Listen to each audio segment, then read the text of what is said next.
Hi, everyone. So, welcome to today's course. It's a really exciting one. It's something that's really personal to me, and also important to the research I've done. And I'm really excited to share a bit of that with you all and also go into some posts together and how we're going to gather qualitative data, getting ready for your next big assignment, which is going to be for all of you to produce your own landscape analysis report. So, really exciting stuff. Can't wait to get into it. So today we are covering, of course, disinformation in today's media landscape, but specifically in targeting Latinx media consumers and what that's all about. Now, this is a really important, as I mentioned, topic, especially as all of us journalists are being directly affected by today's media landscape. Now, before we get into this really nitty-gritty topic, specifically in terms of the Latinx community and how they've been affected by disinformation, we first have to talk about these topics, these words, what they mean. Now, the first one we're going to cover is misinformation. Now, misinformation is defined as false information that is spread regardless of intent to mislead. So, what we're talking about here is information maybe in a post or some sort of content that's false regardless of the poster's intent. So it didn't mean that they meant to persuade you or misinform you. Didn't mean that they did or they didn't. Really, in no terms of intention here. It is just broadly information that is not correct. Now, to differ from that, we have disinformation. Now, think of misinformation as an umbrella, and disinformation falls right underneath that. So it is false information, like misinformation is. However, this time it is intended to mislead, especially in propaganda issued by a government organization to a rival power or the media. So now the poster has an intent to mislead the public and the audience they're generating. So just keep that in mind. And that's what we're going to be talking about today, disinformation. Now, our current media landscape. Now, our current media landscape looks a little different because now we have the rise of course, social media. And every year, which we'll talk about very soon, there seems to be a trend of an increased use in social media, both for entertainment purposes, but also for news. Now, here, what are some media platforms that you use often? Can you give me some examples of those?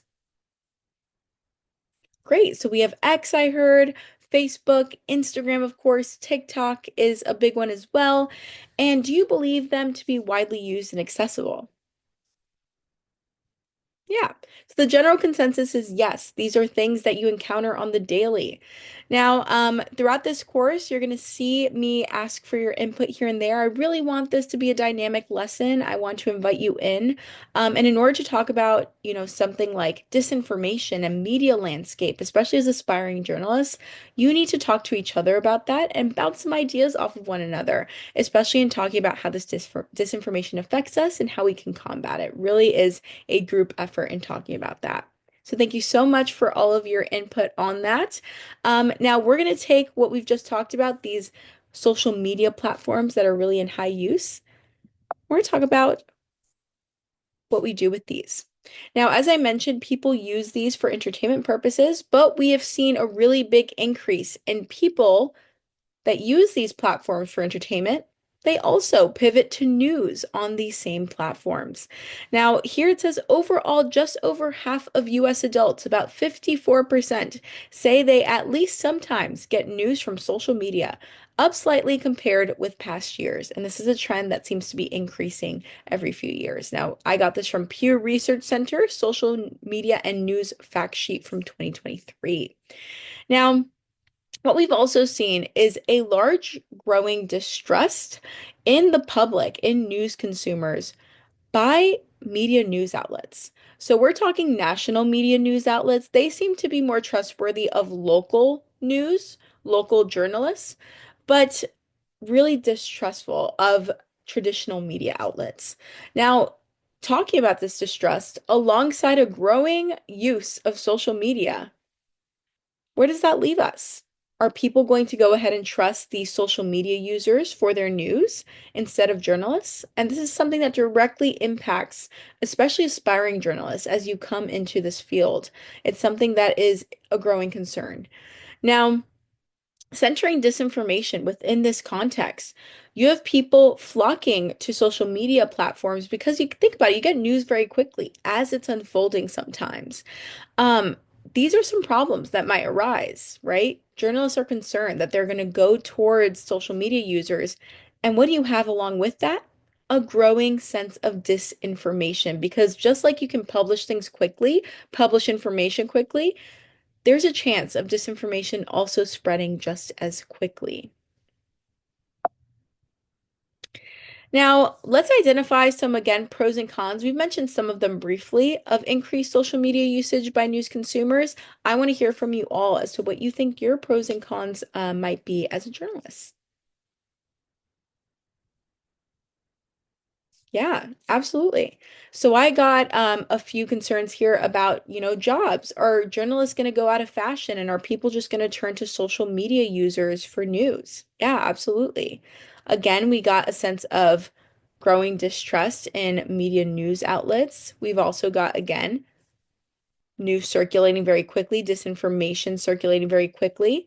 I also got, as disinformation circulates quickly, you have a mass amount of people becoming disinformed and they might repost the same thing. So again, them becoming disinformation spreaders as well. Yes, very good. All right. So let's take a look at disinformation at work here. What does that mean? Let's see it in action. Now, I gave you some of these posts to look at yourselves before coming to class today, and hopefully you did, and you got a good chance to maybe research on your own as well. I want to get your knee-jerk reactions to these posts, so I'm going to spread you out into breakout groups. I'm going to have you all discuss these posts, what you thought, and I'm going to have one person from each group come back and share with the larger group. And we're going to see, I bet, some common themes, and we're going to talk about those and digest these together. All right. So thanks so much for having those discussions. They seem very fruitful, and thank you for sharing them with the larger group. Now, I got really good themes that you all talked about here, and we're going to connect those together. Let's go by these one by one. So the first one, it says here, abolish and annihilate the traditional family. This is the monstrous thinking that has generated woke culture, and that far from living life as they please, they want to destroy everything that doesn't fit their ideological standards. Enjoy the time we have to live in. Now, this is obviously touching on LGBTQ plus issues, and it is getting this larger theme that I heard from you guys earlier, fear mongering, right? Fear mongering. They're trying to really build in this fear here in family values at loss, and that is targeting again people that are coming in, maybe from other countries, maybe people that want to establish their sense of religion, beliefs, family values, and that is a common thread with the Latinx community. Now, the second post here, Latinos, Latinas for Trump, which is a Facebook group, and we're going to talk about those soon. Those are great in generating your research and your qualitative data you're going to collect for your landscape analysis. Because Facebook groups really are like this bubble, they create a false sense of privacy for the users because they believe that everyone in this group is going to agree with them. They are there for a common purpose. And for this one, it is a common political ideology that they all subscribe to. So it allows people to get off of their own guard and post whatever they wish. And that is a good chance for all of you to see what people really think and see how these posts are being circulated and how successful they are at doing that, what their engagement is. Now, this one says Val Demings refuses to define what a woman is, and it was reposted by Florida Senator Marco Rubio. So this is specific to Florida, as we see here. And again, we have an issue of LGBTQ plus issues, gender identity, and we're getting a grip at that as well as a common thread, which I heard from you all earlier, fear mongering as well. It's a fear tactic. Now, on this third one here, it was posted by Maria Elvira Salazar, who is a public official also from Florida. And it says, count on me as the federal congressman to fight against all dictatorships. Socialism is expanding, and from America, we stand up to it too. Now, this is using also fear, but it's in a different thread here. It's in the form of communism. Now, what we have here, especially for a Florida congresswoman here, is she is trying to establish fear with the understanding that many people, many immigrants who come to Florida come from countries like Cuba, as well as Venezuela, and they have had their own experiences with communism and dictatorships, many of them not positive. Now, these are people that have a fear of this recurring in the United States, and she is gripping at that fear and that understanding of the Latinx community in this post as well. Another common thread I heard from you all in your breakout rooms as well is language as a unifier. Spanish, as you see, some of these were translated from Spanish. That is a way to create a sense of community in the posts and making it personal and talking directly to these Latinx social media users who might have Spanish as a first language or maybe a second. All right. So we are able to contextualize those posts, and thank you so much for discussing those amongst yourselves as well. Now, we covered those core themes again, those political issues, the core theme of language as a form of rhetoric as well. Now, keywords. This is going to be really important for all of your research as well.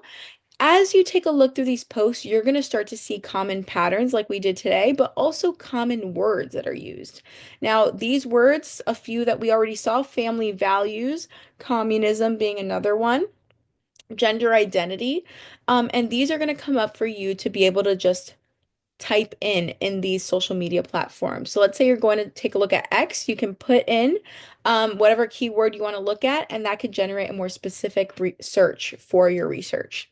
Now, the last one here, what do these posts tell us about the online mediascape and the impact of disinformation on the Latinx community? I'll open that one up to hear from you all. Yeah, absolutely. So some things I heard is again, these personal posts really might have a way of really swaying people and really impacting the way they view themselves. Yes, absolutely. And the way they're treated by public officials as well. As you saw, some of those posts came directly from public officials. Absolutely. I also got a sense of distrust even within social media platforms as people are, misled more and more. That might create that sense of distrust and hopelessness, right? Not only in their public officials, but in where they get their news. Where can they really trust? Absolutely.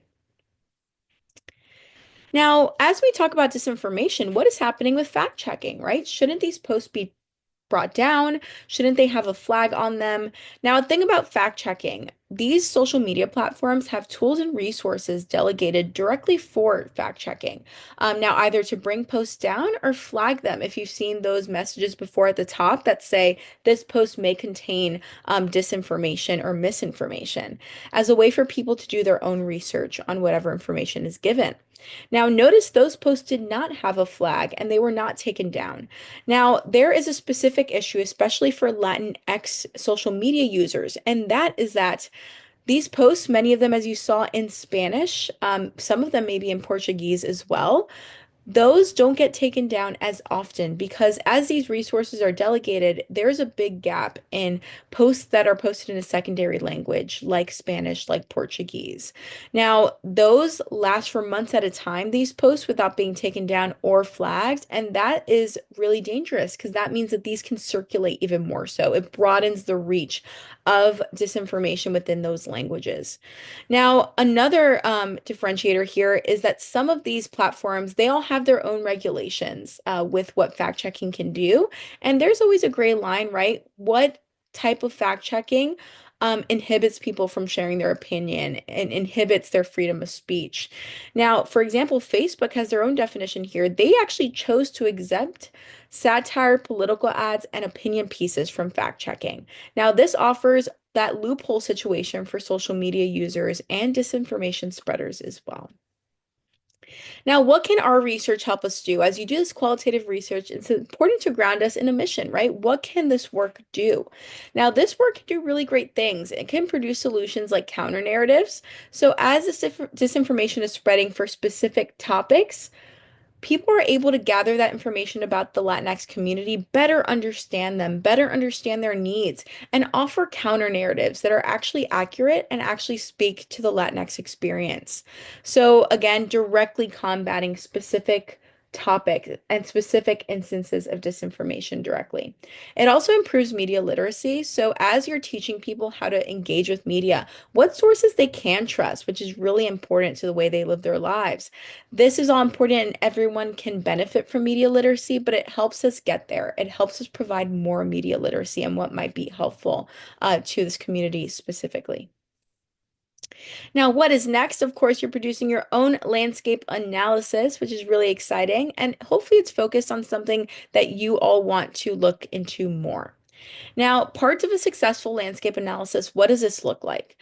Now, what I first want you to do is identify an online space that you want to look at, whether that's a platform like X, TikTok, Facebook, whatever you might look at specifically, and maybe focus that on the demographics. Are you talking about the Latinx community in general? Are you talking about a specific group like Venezuelans, Cubans, Puerto Ricans? What are you focusing on specifically? And it could be the Latinx community at large. Are you focusing on a region maybe? So maybe South Florida, Arizona, Los Angeles. What's your region? And also, again, social media platform. And that's going to change for what you look at. TikTok's going to be, again, short form video content, and X is going to be tweets, right? So it depends on what you're looking at. I also want you to research keywords. So again, as I mentioned, you're going to look at posts, and the more you look at posts, you're going to generate those keywords that you can look at. And I want you to list those in your landscape analysis. I also want you to identify those same patterns and themes in narrative and rhetoric that we've already talked about. So, for example, those three posts have fear, whether it's also a theme, maybe it's a theme of democracy that you're looking at, or a theme of immigration, a theme of LGBTQ plus issues. What are the themes you're focusing on? What are the narratives that are being discussed in these posts of disinformation? I also want you to fact check what you look at. Make sure what is being circulated in those specific posts is untrue. And I want you to post a counter narrative under that. What is something that is true that is directly combating that, the real fact? And I also want you to determine the possible impact or intention of these posts that you're looking at. What's the engagement look like? Who has it reached? And what possible damage could it have done? And I want you to identify key players in this. So, who are the disinformation spreaders? Who is posting this? I want you to look at their page and assess that. Are they public officials? Are they people that are have those checkmark verifications that are describing them as, someone that you can go to, someone that you can look at, someone you could trust? Who are these people and how successful are they at spreading this disinformation? Now, of course, I am available for any questions you might have. I have office hours. You can also email me and set up a meeting. I also posted a very succinct rubric that has all of those specific things I want you to touch, those specific points I want you to cover, and also an example, successful landscape analysis, so you can model yours after that. I'm really looking forward to read all of your landscape analyses, and of course, I am here if you need anything. Thank you so much for joining this course. It is really important to the way we live our lives as journalists and in really understanding how media can really impact people, specifically marginalized communities like the Latinx community, and how these posts really use their lived experiences and take that and run with it and maybe use fear a bit to circulate this disinformation, which again is really harmful and impacts this community very deeply. Thank you so much, and I hope to see you next class.